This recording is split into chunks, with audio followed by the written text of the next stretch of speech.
This is Investment Perspectives with Brad Kimes. Daily live streaming interactive. Featuring Mrs. Backup. Subscribe, hit the notification, smash the likes. Now, here's Backup Brad Kimes. Come on in.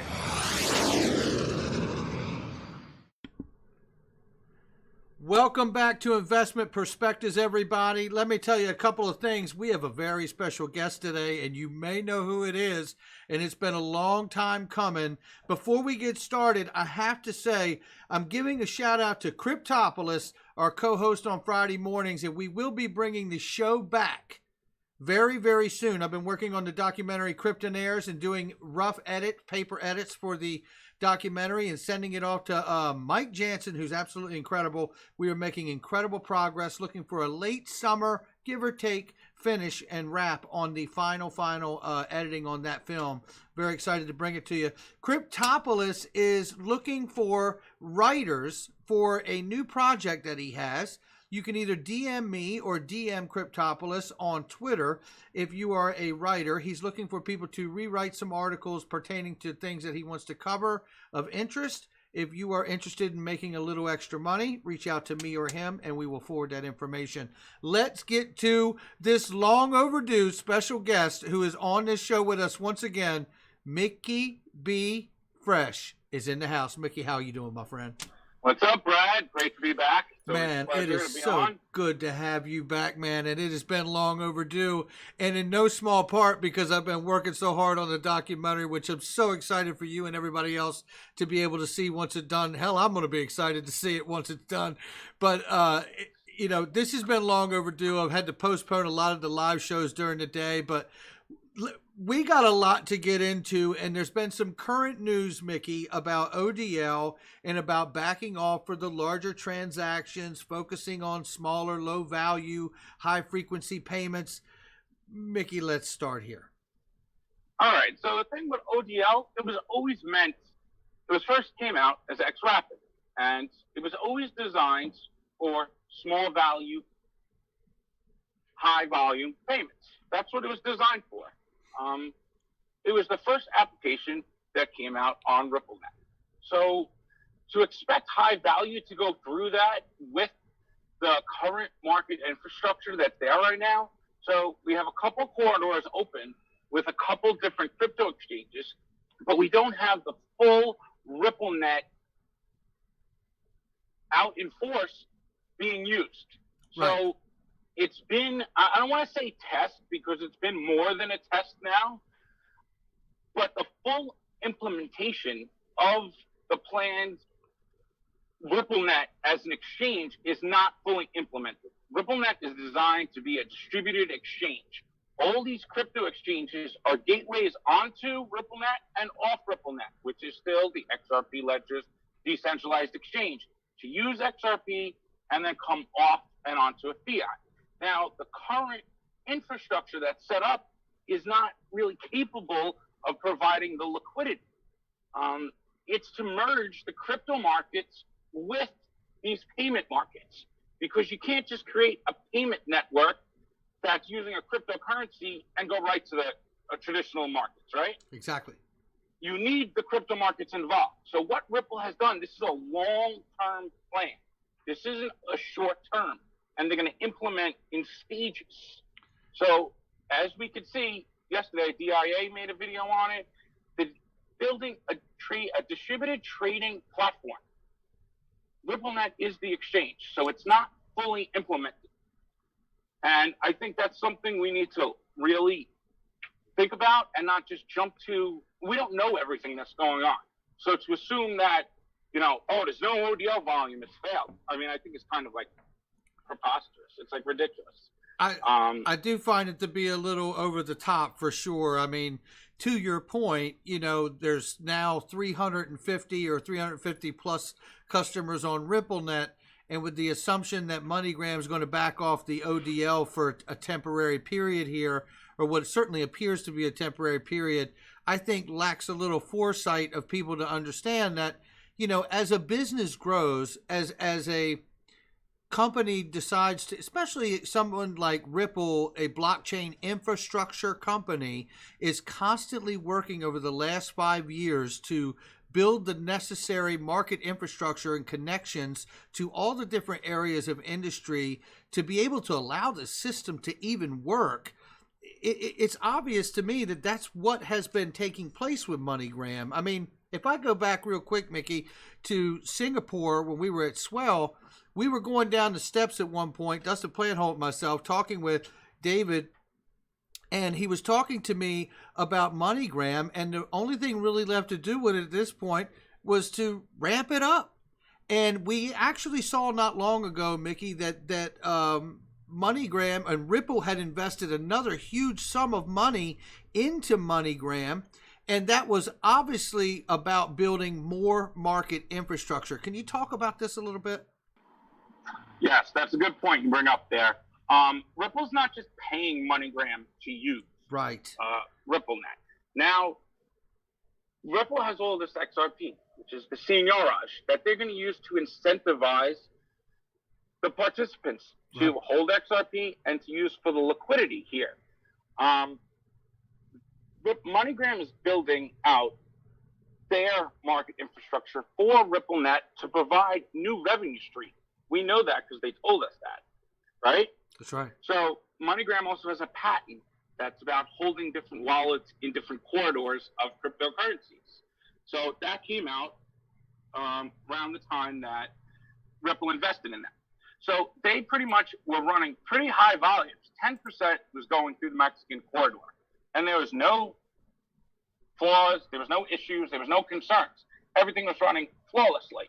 Now, to think that all of a sudden that stopped because there was a problem, that doesn't make any sense. It stopped because they're ready to ramp up to the next stages. But they can't do that with what's currently in place. You need the big custodians, the prime brokerages, the FX markets to come in, and Bitso and Bitstamp are not going to be able to support all that on their own.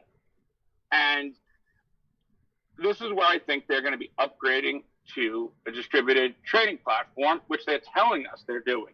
Yeah. And to do that, you're going to need the big prime brokerages, the custodians. All those players are not involved right now. It's just pretty much with MoneyGram, a couple others, maybe a few market makers, but it wasn't full steam ahead yet. And that's why I think there's more going on here with the pullback. It's for implementation of something bigger. I feel the same exact way. I have to concur on that. I mean, you know, if we just look at the natural order or natural growth of a business, whether it's Ripple or some other company, you know, there is a point of growth, and then there's a point where they pull back and invest the funds, right, into expansion, more employees, more equipment, more of this, more of that. And then there's the growth again seen shortly after. This feels like that moment, that breath, like they're taking that breath. They've invested the money in MoneyGram, pulling back, you know, making the adjustments in some cases, I would imagine too. They've learned things, you know, and now they're going out and they're going to say, and they included it in the actual article that Ashish Birla put out about small, medium enterprises. You know, I don't think it should be overlooked that the remittance area and SMEs are the easier low-hanging fruit, if you will, because they have less regulatory hurdles than your larger banks. So, and to be perfectly honest too, if you look at what's happening here, you made this point a second ago talking about you know, exchanges, decentralized exchanges, and the gateways and things. You know, if we think about how all of this really works, point A to point B, end to end, right, with the whole thing, you know, there's still so many things that have to be connected here. There's a huge paper friction fiat world, Mickey. Exactly. And some of these countries like the U.S. are not set to handle, they don't have instant settlement systems domestically. Exactly. So it's hard to get payments back into them and to settle instantly. Like we have that in Australia. They're going to be having that in the UK. India has that. Brazil's setting it up. So those corridors are much easier to get payments into. But that last mile, they just put out a paper on it, is still very difficult. And your point on the exotic corridors, just to add to that, those are usually the most difficult to get liquidity between. Yeah. So besides it being the low-hanging fruit, you want to grab those first so you have that liquidity like tentacles around the world, and then you bring it in. Yeah. And to go back to that, we just heard Ripple was coming out with a lending platform. So that, I think, builds into everything that they're doing on RippleNet. And it's more than just, I don't want to say ODL is the only, we just haven't seen all of what ODL is capable of yet. They're just doing it pretty much in certain corridors. And you need that lending because as easily as they could sell XRP on the market, and we've noticed they've cut back on that now because they don't need to sell it anymore, right? Yep. Yeah. And in the future, I see it as easily as they could sell it, they could create financial products to choke the supply, which will increase the value. Absolutely. And that's what that lending will be. You get more people holding it. You get more incentive to hold it. You're going to drive the value up without having to worry about the spreads in between. Absolutely. Because it's almost like the price has been kept down. They're purposely not making any effort to raise it because you don't want to draw attention. This would be the worst time to draw attention to XRP's price going through the roof. With Libra and everything going on, you want to kind of keep your head low. Yeah, I think you make a valid point here. And, the other thing I want to build on in continuation to what you're saying here is that if we look at what is taking place, we don't see, and we haven't seen to date, where's the Mercury effects? Where's the Western Union and the other remittance countries or companies, that are competing in the same corridors? Because this is what will really create that flywheel effect when you start bringing in the competition from the same industry in the same space, competing to settle with the same asset in the same corridors. You're going to see the price begin to move. And we have yet to see that yet either. But that doesn't mean it's not working. I think, honestly, it bodes more to the point and the things that you and I are talking about, what we're seeing here out of Ripple. Absolutely. You need the supporting market infrastructure. We just can't send all these payments into all the corridors without them having hedging products, lending, financial marketplace behind it. Yeah. They just can't create a payment network only. Yeah. I know they tell us all publicly, just laser focus on payments, but you can't just do that in every corridor and expect the liquidity to be there, expect all the market makers, expect all the stakeholders to be a part of that network without having financial products and a market behind it. Their whole goal is to create a new financial marketplace. Well said. And you do that by creating the payment system first. Yes. But that's where the lending and all this stuff on the back end has to come from. The tokenization, all that stuff is going to be part of what's being built. And another thing is here, we know of traditional markets, how things trade. I think with, the whole DeFi thing and what innovative stuff has come out of it, the way liquidity will be moved around and will be traded will be very different from the traditional order books that we're used to. Right. Because when you could do things autonomously and you could lend with on-chain assets, everything could be accounted for in the liquidity pools. 100%. 100%. So I just think that 10% of there's no way MoneyGram is the only one putting 10% through Mexico, too, by the way. To do 10% of the whole flow, it had to be more than MoneyGram. Yeah, well, here's the interesting thing, too. Let's move now to XRPLedger and wallets. Micky, talk to me about this because you shared this the other day. You want to pull it up? I don't have it I don't have it where I can pull it up. If you have it, you can pull it up and share it for sure.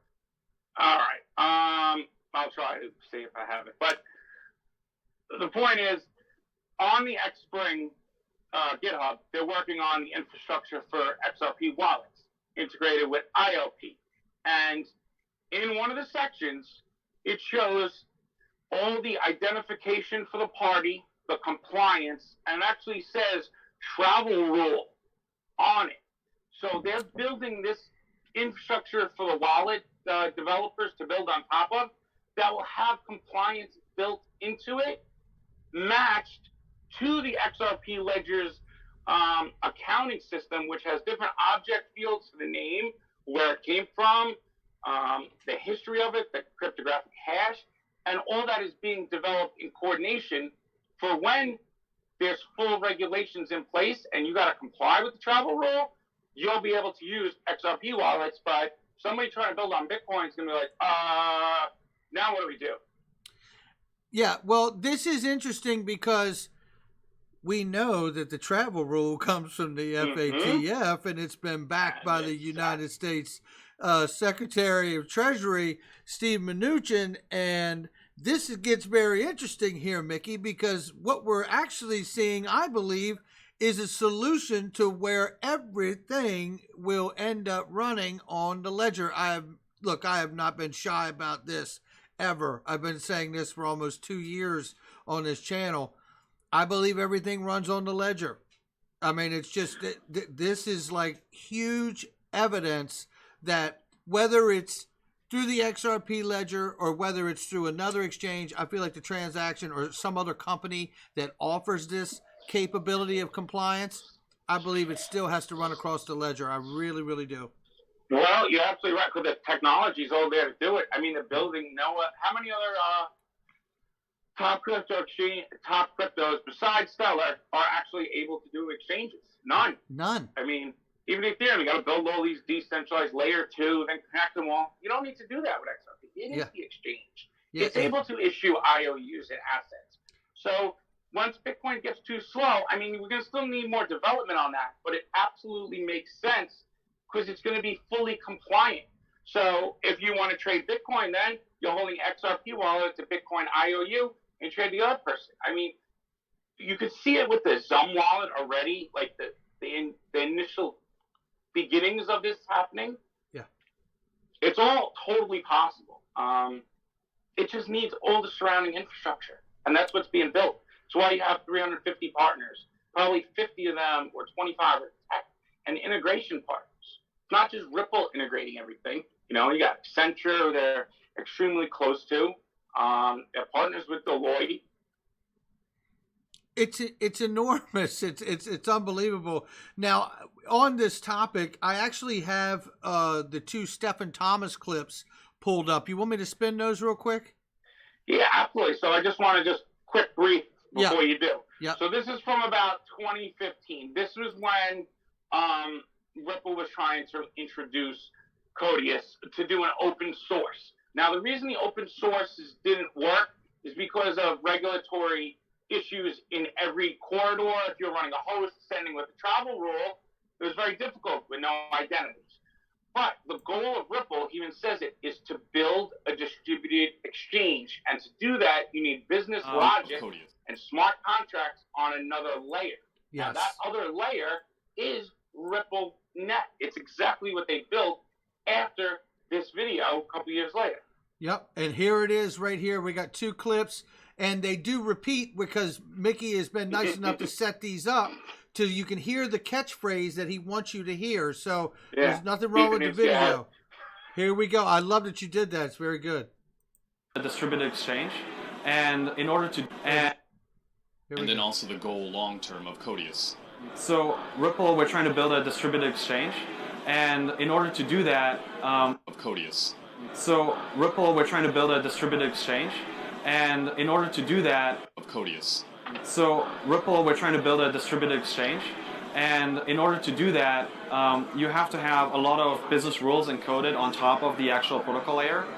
So we ourselves have a big need for smart contracts. And if we look at all solutions out there, and there wasn't the thing that we needed, like something like Ethereum doesn't solve our particular use case because. Boom! Talk to me, Mickey. So it goes to show you that they've had plans in place for a long time now. They sure have. But they needed to coordinate the crypto markets in.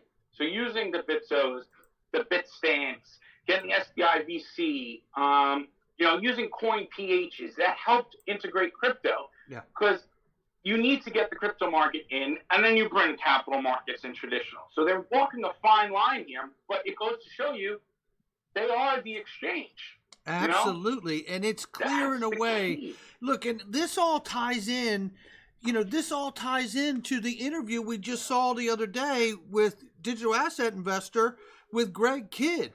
Greg Kidd in a private equity conference is telling him in the interview it's a universal ledger, and then talks later about how XRP is going to replace the Nostro Vostro money.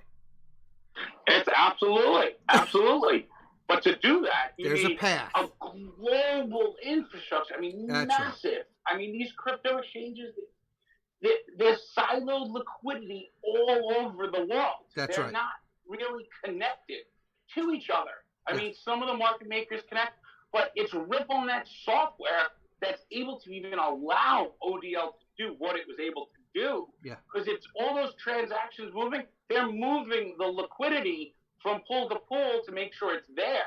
Yep. It's not just, they're not just counting on random market makers. There's an implementation plan. And like you said, we don't know everything that's going on, but we can piece together by like what Michael McDaniel said, looking back at what they said they're developing and then taking that and understanding the big picture and not just looking at, oh, they wrote this thing, that means things must not be working out right. No, there's a bigger plan here. We have to do a little thinking, and it takes a little effort to research back to see what's going on. They're not going to just tell you everything. Absolutely. It's an investment. You can't go based on all the public information. You have to connect some dots.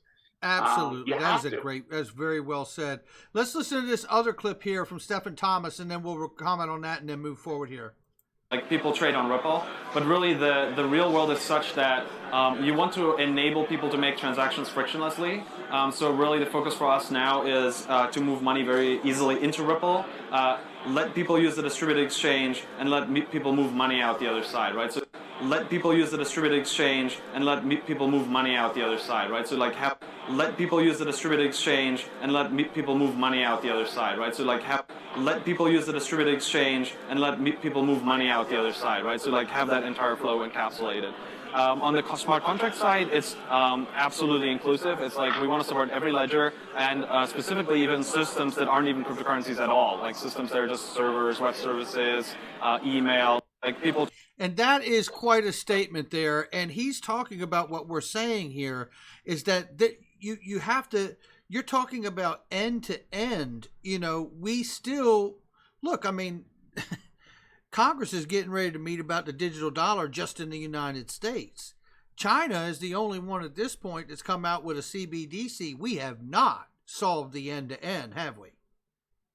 Absolutely not. And we see the big reset that they're calling for from the World Economic Forum. And what are they pushing for? Digital and new innovation technologies being implemented to replace the traditional markets. Now, who has the global network set up already? And I think that we take RippleNet for granted a lot. Like, everyone's just looking at ODL volume. You're totally missing the point that all these nodes are now able to connect to each other with the same standardized software, using the same standardized interoperability protocol, which is ILP. And they're able to move value around. It's already set up. Corda can never do that because they're all different networks. RippleNet's set up for that. So it's the perfect, it's in the perfect place at the perfect time for what's going on. So some people might say, oh, it should be moving faster right now. Well, it kind of is behind the scenes. But it's not able to do this with just the crypto markets. It's not set up enough. We don't have the travel rule in place. There's no identity in place. So how can you expect RippleNet to ramp up high volume payments when none of this is in place yet? And we're still waiting on certain clarities on a framework and classifications. But that won't come until the infrastructure's in place on the back end.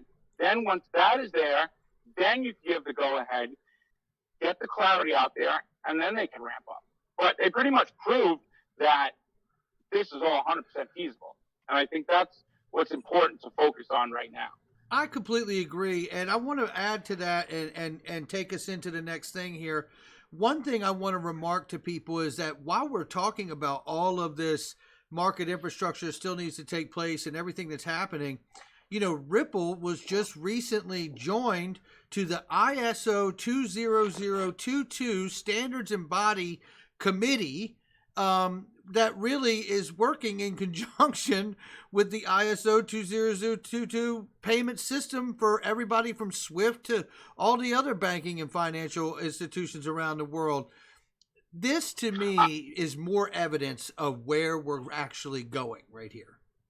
Absolutely. And RippleNet was built with the ISO 2002 into it already. Exactly. So it was designed from the ground up with that. And I think it is important to see that them come on. And I don't know if they deleted it, but it came on as RippleNet. So it's the whole RippleNet committee. They have their own rule book and their own standards that they use within RippleNet that they're making sure that's going to be interoperable with everyone. And once ISO 22 comes, anything could flow then into any major hub that's in RippleNet and then go through ODL, like the big banks like Santander, Standard Chartered, SBI, will be able to take those payments and then run them through RippleNet. Absolutely. Now, pulling back into the remittance area, but still tying into banking, let's talk about Brazil and India. And I'll start with India real quick. Noim used to be Instagram, is a Singapore fintech startup that handles cross-border payments. Look at it like a remittance company like MoneyGram. They just recently connected with, and actually in conjunction, in partnership with MoneyGram through Noim and the connection through the Federal Bank of India. Damn, Mickey. They are like a MoneyGram because Ripple invested in them. Yeah. I don't know if many people know this. They invested in one of their 20 million round fundings, and so did SBI. So they're huge. They're like the MoneyGram of the Asian region. Let's look at them like that, right? Yep. So they're integrated already with many of the central banks over there: Thailand, Malaysia, Indonesia, Australia. So they already set up those corridors. And going into India specifically, we're starting to see the crypto exchanges opening up there. And that's the signs that we want to see that things are ready. Naveen Gupta told us once we could get a crypto exchange there, we could start moving into that corridor. I mean, they probably could have pushed it through, you know, a workaround if they wanted to, but they want to make sure that the regulatory is in place. So now that exchanges have regulatory clarity for the most part, not fully yet, but enough to sell to have bank accounts and to be able to sell to customers, they're going to be free to start moving ODL volume in there. Yeah. And they already have the infrastructure set up. But that's a lot of volume that would move through there. And to do that, you need all the coordination of RippleNet. And to do that takes time. Armory was one, and DCX, there was another one. So there's two, and they actually came out and said, you know, we're only going to list certain crypto assets, and they specifically said XRP is used by institutions and banks. So I thought that was really cool that came out, because India's that big corridor, and you're going to get inflow from many other corridors, not just from one. Yeah. We've really only seen from USD to Mexico, USD to Philippines. But what about when it's Europe to India, UAE to India, Japan to India? So all those, that's like 30 to, you could get like 50 different out of like 10. Yeah. You know, so to do that, you need a massive amount of coordination here, and you're going to need a higher value XRP. I mean, to get the liquidity to do that, it's the only way it's going to be possible. But you wouldn't want to drive XRP's price up early before all the regulatory clarity. Then you grab the unnecessary attention, and you're fighting against that. Now, yeah, you know what? Some retail investors are pissed off and frustrated, but the progress is just plowing forward like no tomorrow. I see the same thing. I mean, I know it's hard for a lot of people out here to see the progress that's happening. And believe me, I know neither you or myself are trying to sell a used car to somebody here, but it looks like from what we get to see, like when we get to see these little flashes of things, it looks like to me like there's just massive moves taking place to get everything situated so they can begin using this new system in the manner that they want to. And I know that there's a lot of moving parts and pieces to all of this, but let's talk about Brazil for a second, Micky. Okay, so Brazil, here's another thing to bring up. So we talk about ODL volume, but then there's RippleNet volume. There's billions going through RippleNet in fiat right now, in IOUs, and they're still going through instantly. And now 30% of that RippleNet volume is going through Brazil. I think it's massive. So it goes to show that they've been in Brazil for years. So that meeting with the Central Bank of Brazil wasn't an introduction to that. They've been working together in the workshops there for the past 2-3 years. Right. They have Amex that's put out articles about Brazil. You got Noem who's been there. Banco Santander's there. BTEC. They have like 10 to 20 different partners in Brazil already. And that's one of the biggest corridors. And Brazil is now becoming open to not just crypto, but even tokenization and security tokens and everything. And they're implementing a new instant payment system. And that's key for sending payments into. You need the instant payment system for the payouts. It's very difficult if it's not there. Yeah, you know what this looks like a lot to me? If at first glance, and obviously we don't get to see everything, but I mean, when I just covered the other day, shout out to James XRP Rule or James Rule XRP, who sent me the PDF on Noem, who broke down, how Ripple and MoneyGram are working together with the Federal Bank of India, and they're setting it up so now the, citizens don't even need to have a bank account with the Federal Bank of India, but they can use their money and receive their funds without all the high transaction fees. This looks a lot like what's getting ready to happen in Brazil now. I mean, it really does. It really does. Two BRICS nations too. Oddly enough. And who was the special advisor they just brought on? Was from South Africa and was the CEO of the biggest bank, Standard Bank. Yeah. So that's an African nation specialist who has deep roots there. Now, why would you bring on an advisor like that? So obviously, that's another corridor, South Africa. It's going to be big. I mean, those are 3 BRICS nations. It's one thing. We did a video on that a while back. We sure did. Now it really is showing that Brazil is underway. So RippleNet's still pumping billions through every day. It's not like, we can't ignore it just because XRP is not used. No, because that switch can be flipped very easily. Absolutely. There's no question. When the time comes. Yeah. You need the liquidity in all the corridors, and it's not going to come from order books of crypto exchanges. There's other ways they're going to design this.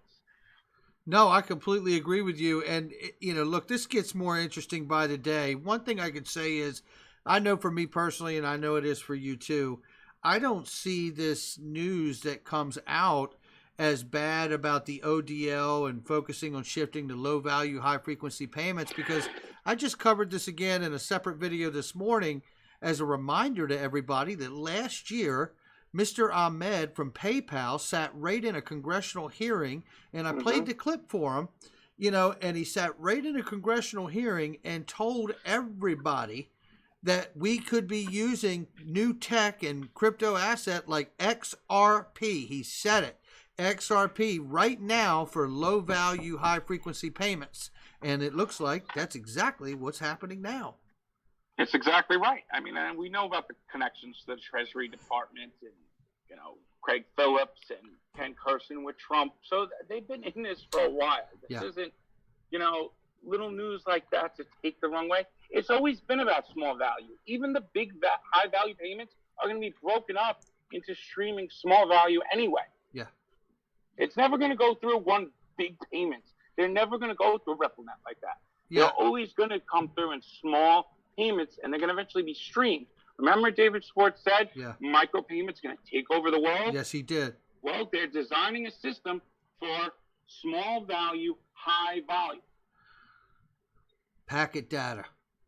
That's what it's all going to be. Even if it is a high value payment, it's going to be streamed across in small. So think of each corridor or like gateways. It's like a router. They're just routing value packets instead of data packets. It's going to be value packets.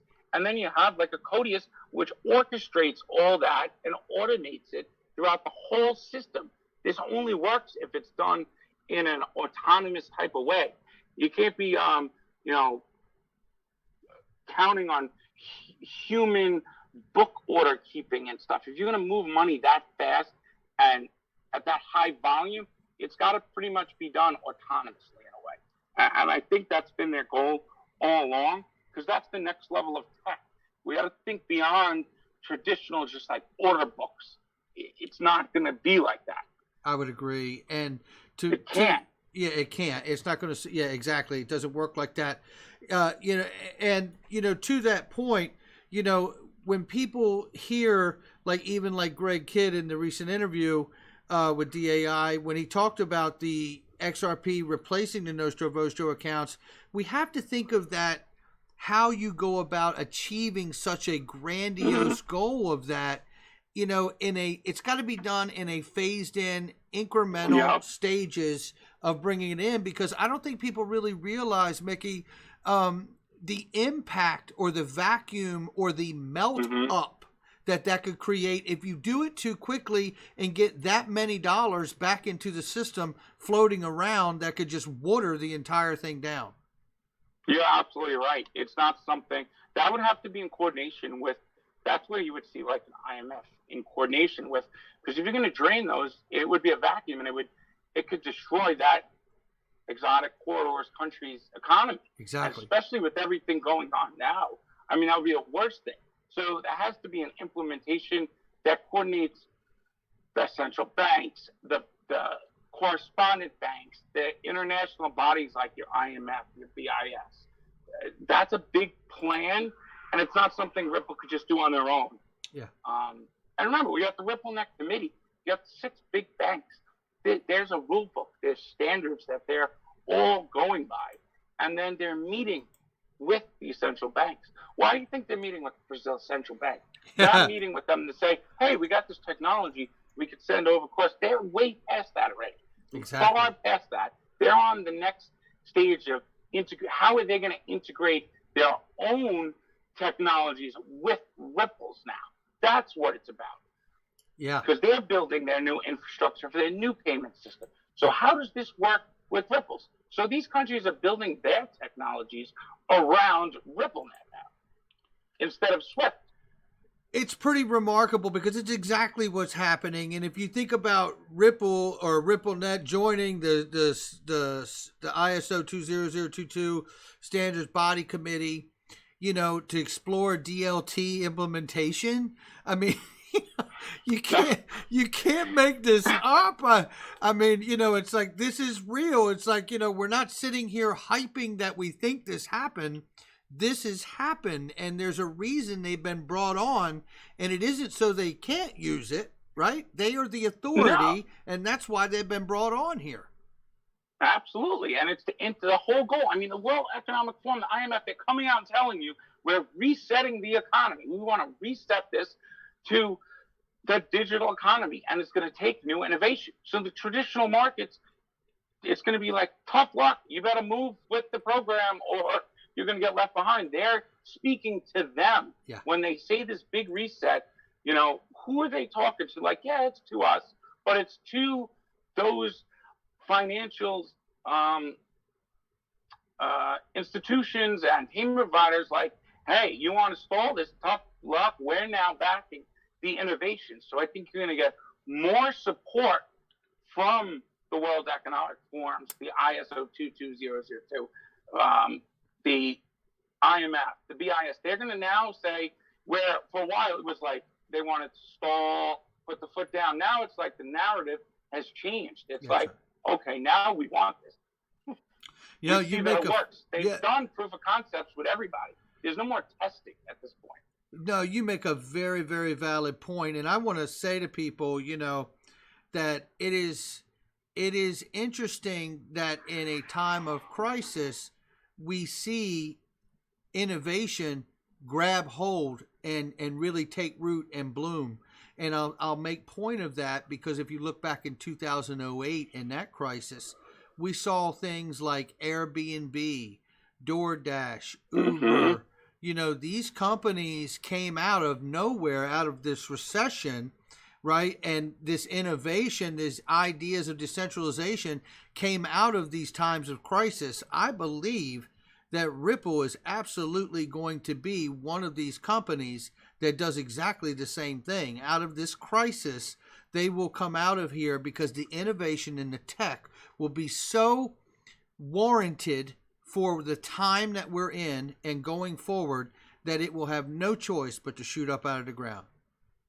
It's absolutely true. And now they've been integrated with these companies for years. I mean, not companies, international organizations. Absolutely. Since 2016, 2015, 2017 with the IMF, Yep. World Economic Forum. And another thing that's important, sorry, this church bell is going off. The RippleNet network is already established. So for anyone to say, well, they're just going to come out and create this. No.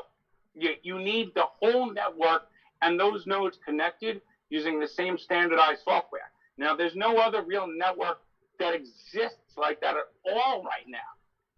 There's plenty of people trying to hack the system, your TransferWise, your Western Union. We don't even know what the deal Western Union is yet. But Right. The fact that that network's set up, the tech is proven, they have something that no other network has, which is a digital asset that could bring on-demand liquidity. There's never been something like this, and CBDC still won't be able to do that. It will actually accelerate the use of XRP because then they'll be able to really bridge instantly everything.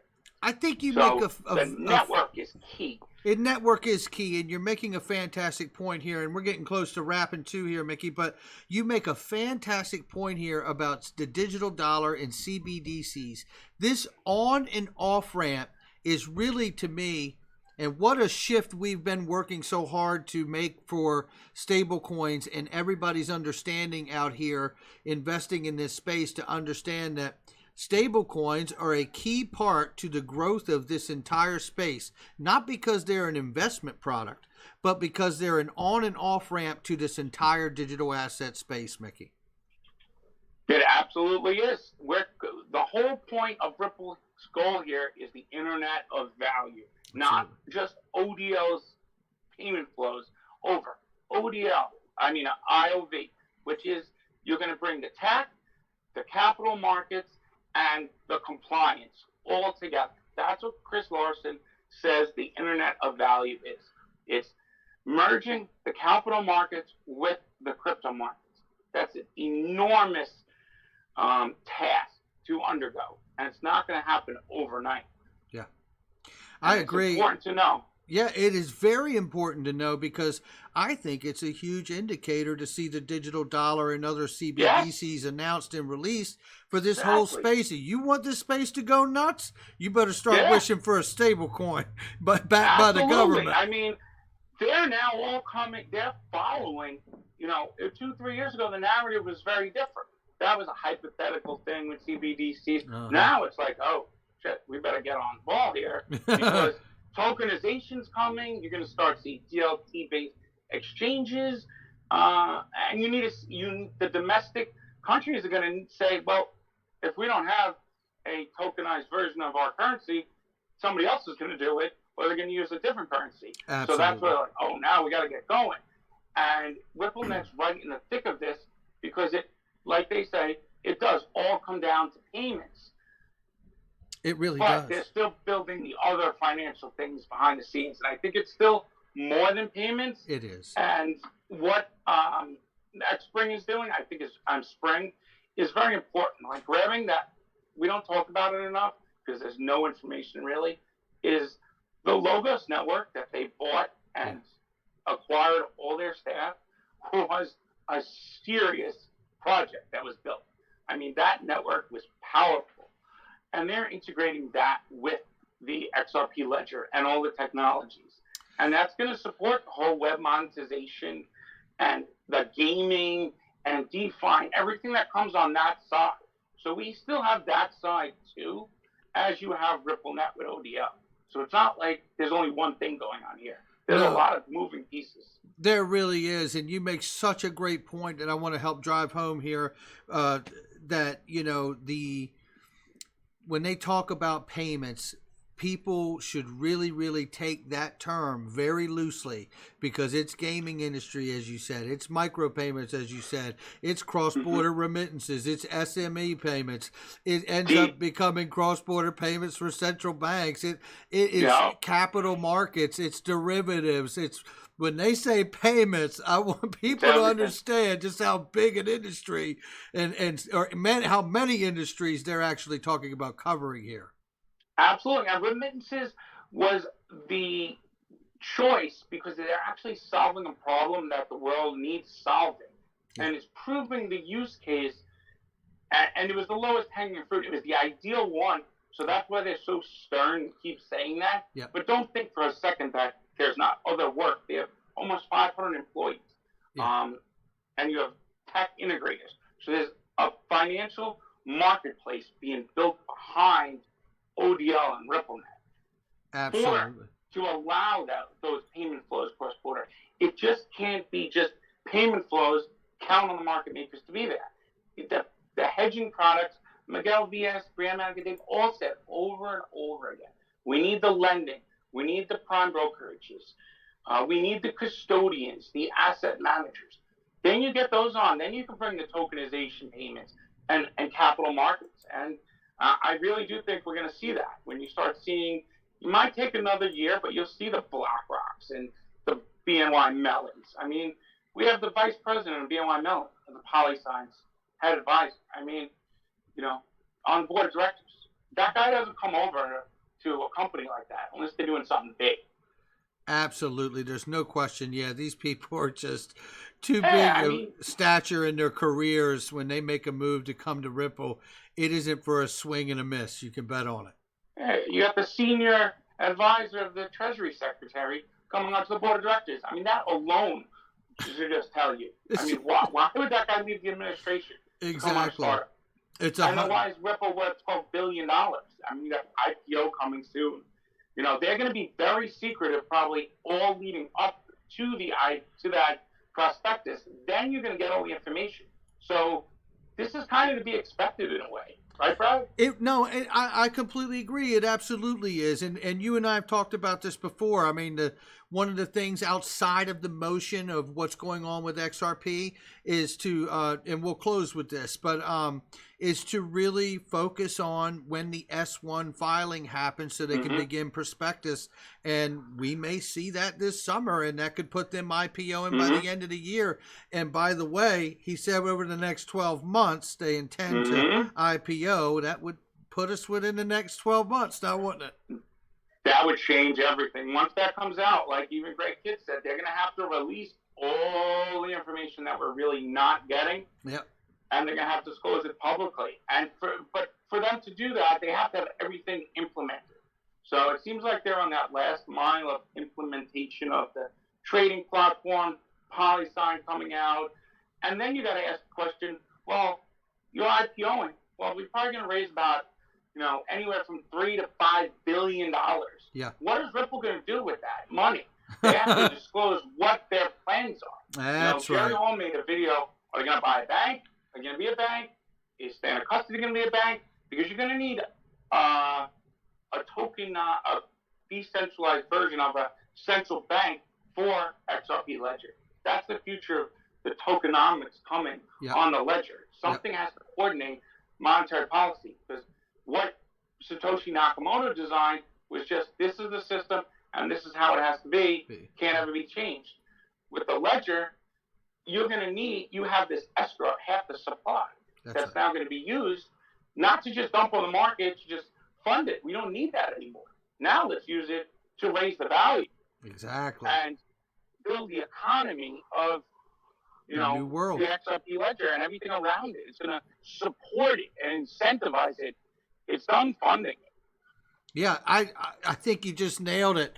Well, look, do you have a final thought for this thing? Let's wrap this thing up, Micky. Final thought here is ODL is still a work in progress. Like, it was never completely done. And the solution is more than just, order books on crypto exchanges. That's what I want people to get, that there's more to this. It's pretty much in RippleNet is the exchange. It's the distributed exchange. They're developing the trading platform aspect of that to be done autonomously with smart contracts and smart oracles. That's why the tech has been held back for.